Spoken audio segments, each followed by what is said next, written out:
The biggest fail for this year, hands down, no questions asked. I got the ringleader. I got the Rocky Balboa of oops, the Jaguar. And I don't think that their failure has started. I actually think Jaguar has created a time-lapse fail that's gonna happen over, like they managed to film it at fast so that when they played it back, it's in slow motion. I think their failure is falling in slow motion. They're like, oh.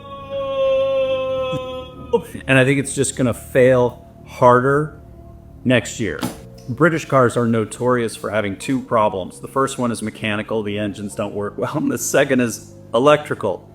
So the idea that they're like, right, dump the combustion part and go all electric. I'm like, no. Like they haven't begun to fail. That's the thing that's so crazy about it, is that this failure is gonna just get better as it goes.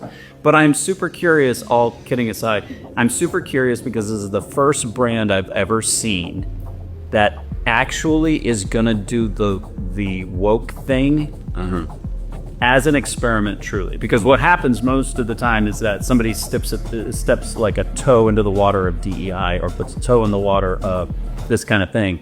And these guys said, okay, here's what we're gonna do. Number one, we're gonna come out with this completely ridiculous fashionista kind of thing. We're going to strip away all the brand equity. We're going to get rid of everything. We're going to tell everybody in this big presentation that everything that we're about now is inclusivity, and we're going to be great for everybody, and we're going to copy no one except, our car design.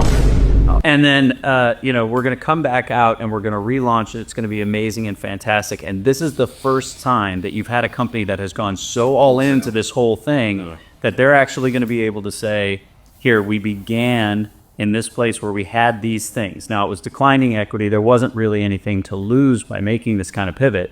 But when they went into it, they were like, we're going to stop selling or producing combustion engines. We're going to stop shipping product into the showroom floor. We're going to let all of it get sold and do its thing.